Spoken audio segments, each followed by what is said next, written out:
V dnešnom videu vám ukážem, ako si otvoriť bezplatný demo účet u makléra IQcent a presne vám vysvetlím, ako používať obchodnú platformu.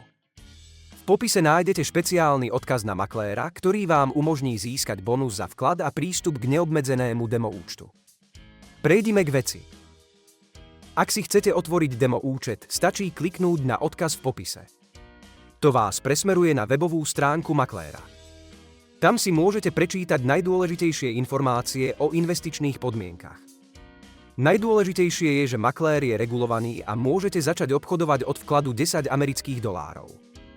Minimálna výška investície je $1.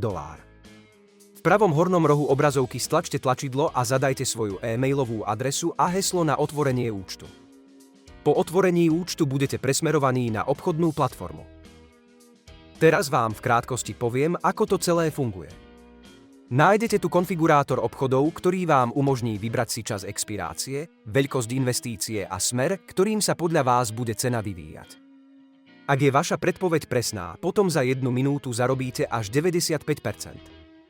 Ak sa vám však nepodarí predpovedať, ktorým smerom sa bude cena vyvíjať, potom prídete o celú investovanú sumu. Stojí za to pripomenúť, že u tohto brokera nemôžete stratiť viac peňazí, ako ste vložili na svoj účet.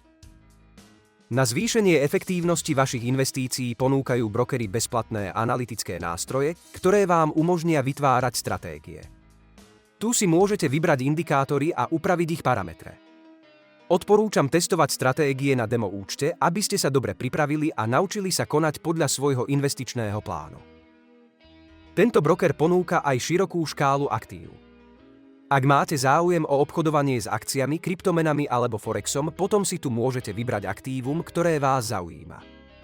Všimnite si, že každé z dostupných aktív má variabilnú percentuálnu návratnosť investície. Všetko závisí od toho, ako je dané aktívum populárne. Ak použijete demo účet a zistíte, že sa vám oplatí vykonať prvý vklad, potom môžete peniaze vkladať rôznymi spôsobmi. Stlačte tlačidlo v pravom hornom rohu obrazovky a potom vyberte jeden z dostupných možných spôsobov vkladu.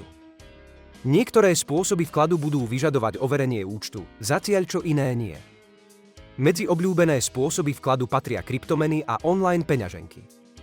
V niektorých krajinách môžete vkladať peniaze kreditnou kartou. Ak chcete peniaze vybrať, bude potrebné overiť váš účet. Overenie spočíva v potvrdení vašich osobných údajov a adresy.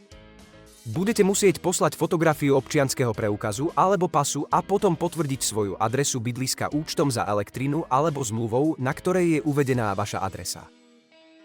Dúfam, že tento návod bol pre vás užitočný. Ak áno, lajkujte toto video a prihláste sa na odber môjho kanála, aby ste dostávali upozornenia na nové videá zo sveta investícií.